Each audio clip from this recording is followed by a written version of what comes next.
So grounding for an off-grid system, what do you do when you have a high frequency inverter like we put on this system and grounding it? I'm going to show you what happens with these inverters.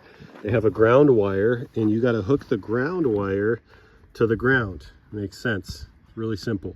But you don't hook the neutral to the ground. So you want to make sure, let's say you have an off-grid system and it's providing power to your house, you actually want to try to make sure that the panel is not actually grounded. It can be hooked to the neutral, and then the neutral and the ground inside the house for all the GFIs and stuff work together to isolate into this system. But grounding, we kind of get a little bit of a misconception with grounding, because on traditional grid tie systems, they bond the neutral to the ground.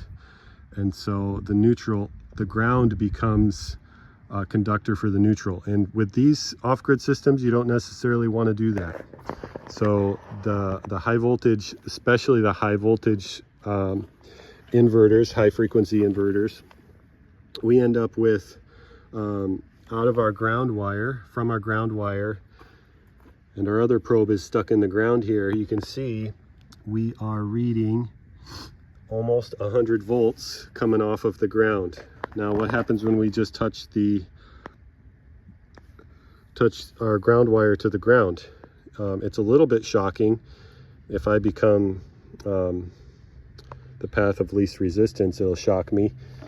But if I touch it to the ground, our voltage, our static buildup on our inverter drops. So pretty much that's all you're doing, is you're just relieving the static buildup on the inverter with the ground wire, because those charge controllers build up that static charge, and so they need a relief, and that's what the grounding wire is. And it's the simplest way to explain it.